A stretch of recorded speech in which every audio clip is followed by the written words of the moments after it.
Here's a question that's been quietly bothering millions of Americans. When did 20% become the minimum acceptable tip? 15 years ago, the standard tipping range at a restaurant was 10 to 15% for average service, 20% for exceptional service. Tipping your barista was optional and uncommon. Tipping for takeout was almost unheard of, and nobody was asking you to tip at a self-checkout kiosk.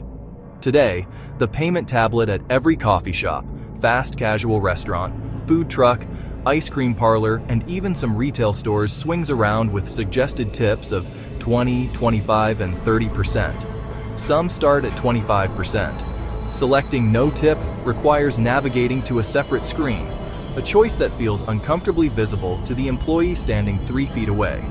Americans now spend over $400 billion per year on tips. That figure has roughly doubled in the past decade. And the increase isn't because service got better or because Americans became more generous. It's because a combination of technology, psychology, legal loopholes, and shifting business models quietly restructured how the entire service economy works. This is one of the most fascinating business model stories in America. Not because tipping itself is new, but because the system that produces it has been deliberately redesigned to extract more money from customers while saving businesses billions in labor costs. And most people participate in it every day without understanding how it actually works.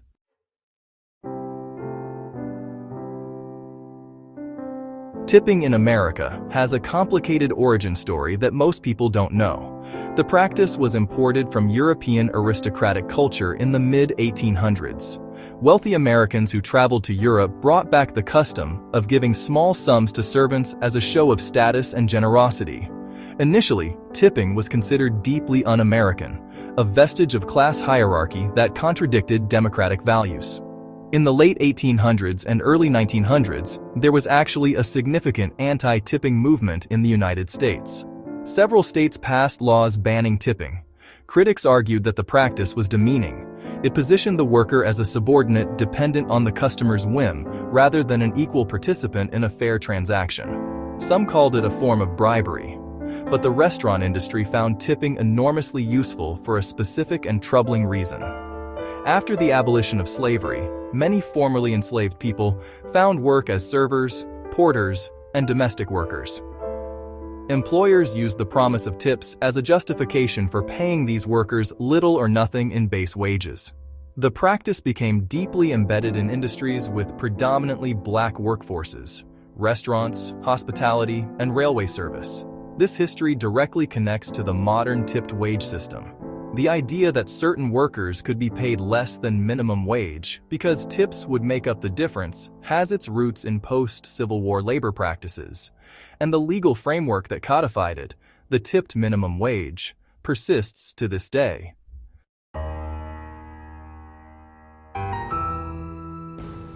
Under federal law, employers can pay tipped workers a base wage of just $2.13 per hour, as long as tips bring the worker's total compensation up to the federal minimum wage of $7.25 per hour.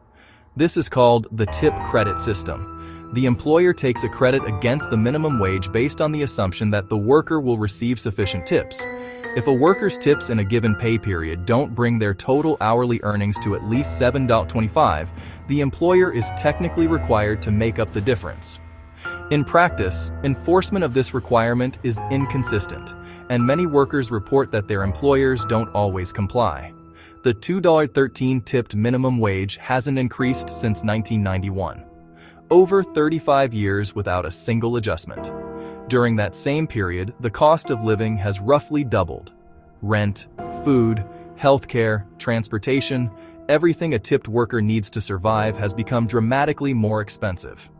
But their guaranteed base wage hasn't moved by a single penny.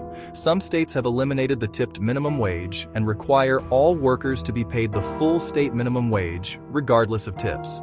California, Washington, Oregon, Minnesota, and a handful of others have taken this approach. In these states, tips are genuinely supplemental, a bonus on top of a livable base wage. But in the majority of states, the $2.13 system remains in place.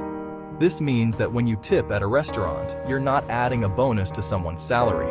You're paying their actual wage, The business has effectively outsourced its largest operating cost, labor, to its customers, using the tipping system as the mechanism. This arrangement benefits restaurant owners enormously. Labor typically represents 25 to 35% of a restaurant's operating costs. By shifting a large portion of that cost to customers through tips, restaurants can maintain lower menu prices while preserving their margins. The customer ends up paying roughly the same total amount, the menu price plus tip. But the way that total is divided between the business and the worker is fundamentally different from a non-tipped model.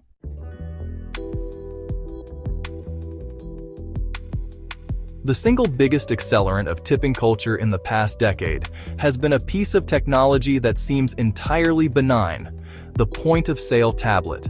Companies like Square, Toast, and Clover revolutionized how small businesses process payments by replacing traditional cash registers with sleek iPad-like devices.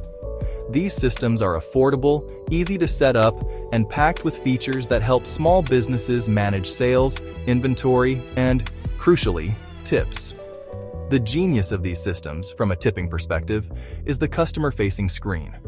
After your card is swiped or tapped, the tablet rotates to face you and presents a tip selection screen. The suggested options are typically 20, 25, and 30%, with a custom or no tip option that requires additional taps. This interaction transformed tipping in two fundamental ways. First, it introduced tipping into transactions where it never previously existed. Before tablets, you didn't tip when buying a muffin at a bakery, getting a smoothie at a juice bar, or picking up a pizza for takeout. There was no mechanism for it. You paid cash or swiped a card, got your receipt, and left. The tablet created a tipping prompt in every single transaction, regardless of whether any service beyond a basic retail exchange occurred. Second, it dramatically increased the visibility and social pressure of the tipping decision. When you leave a cash tip on a restaurant table, that decision is relatively private. When a tablet screen presents you with tip options while an employee stands 3 feet away making eye contact, the social pressure to tip, and to tip generously, is intense. Research in behavioral economics has confirmed what most people intuitively feel. The presence of a visible tip screen in a face-to-face interaction significantly increases both the frequency and size of tips compared to situations where tipping is not prompted or is done privately.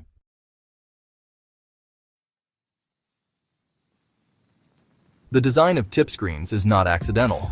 Payment processing companies and their clients understand behavioral psychology, and the default options on tip screens are carefully calibrated to maximize tip amounts. The primary mechanism is anchoring. When the first option you see is 30%, your perception of what constitutes a normal tip shifts upward.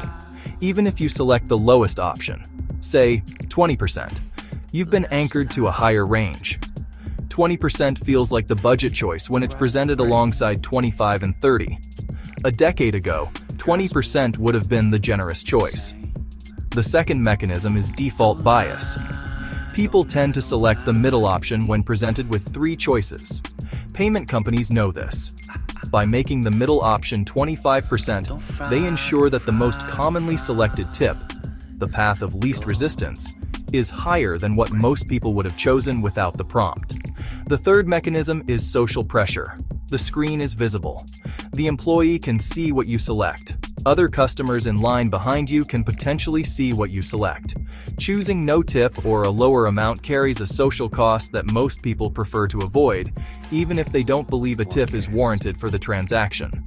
Some screens take this further by adding guilt-inducing labels. The highest option might say generous. The middle option says standard. The lowest option says other or requires you to type a custom amount, creating friction that discourages selecting it. The combined effect of these design choices has been to steadily ratchet up the average tip percentage across all transactions. What was once a discretionary gesture of appreciation has become a semi-mandatory social obligation enforced by screen design and peer pressure.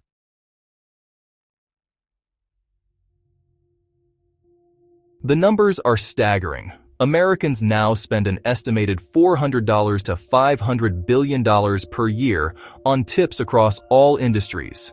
This figure encompasses restaurant tips, delivery tips, rideshare tips, salon and spa tips, hotel tips, and the rapidly growing category of counter-service tips at coffee shops, bakeries, and fast casual restaurants.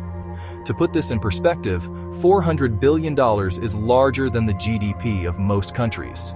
It's larger than the entire global video game industry. It's larger than the annual revenue of Amazon's North American retail operations. It's a massive transfer of wealth that happens invisibly, one transaction at a time, with no central accounting and minimal regulatory oversight. And the distribution of this money is remarkably unequal. Fine dining servers in major cities can earn six-figure incomes from tips, sometimes out-earning their managers and even the restaurant owners. Meanwhile, servers at budget chain restaurants in rural areas may struggle to reach minimum wage even with tips included. Delivery drivers and rideshare operators receive tips that vary wildly depending on the customer, the platform's tipping interface, and factors entirely outside their control. Platform companies like DoorDash and Uber have faced criticism for using tips to subsidize base pay, effectively reducing the company's cost by the amount the customer tips, rather than treating tips as supplemental.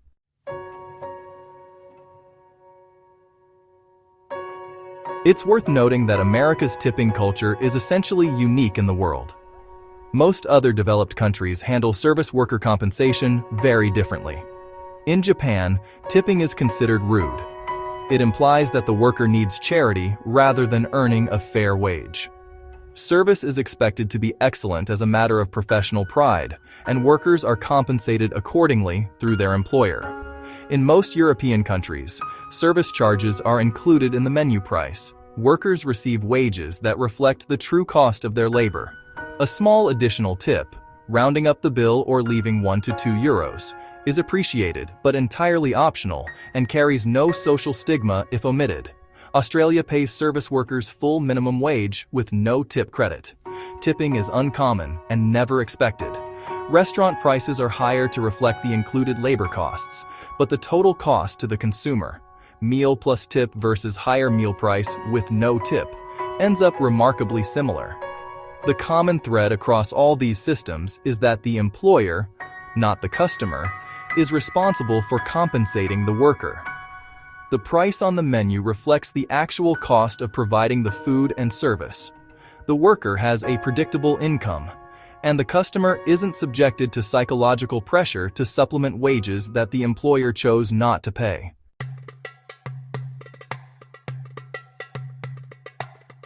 So, who actually benefits from the current tipping system? Restaurant owners benefit the most. By paying servers $2.13 per hour base wage, they shift 70 to 80% of their server labor costs to customers. This allows them to price menus lower, creating a competitive advantage, while maintaining margins. If tipping were eliminated and servers paid a full wage, menu prices would increase roughly 15 to 20%. The total cost to the customer would be similar, but the distribution of that cost would shift from voluntary tip to mandatory menu price. Payment processing companies benefit because tips increase the total transaction amount, and processors typically charge a percentage of the total. If a $50 meal generates a $12 tip, the processor earns their fee on $62 instead of $50. Toast, Square, and other POS companies have a direct financial incentive to design tip screens that maximize tip amounts. More tipping equals more revenue for the processor. The government benefits in a roundabout way because tips are taxable income. The IRS estimates that a significant portion of cash tips go unreported, but electronic tipping through tablets has made tip income far more visible and trackable, increasing tax compliance. The workers themselves have a mixed relationship with tipping. Many servers, particularly in upscale restaurants, earn more through tips than they would through a flat wage. These workers often oppose eliminating tipping because it would likely reduce their income. But workers in lower-end establishments, in states with the $2.13 minimum, often struggle. The benefits of the tipping system are concentrated at the top, while the risks and volatility are concentrated at the bottom.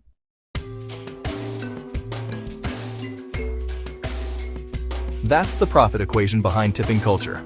A system born from post-Civil War labor exploitation, maintained by a 35-year-old wage loophole. supercharged by tablet screens designed to manipulate your choices, and now generating over $400 billion per year in what amounts to a voluntary tax that subsidizes business labor costs.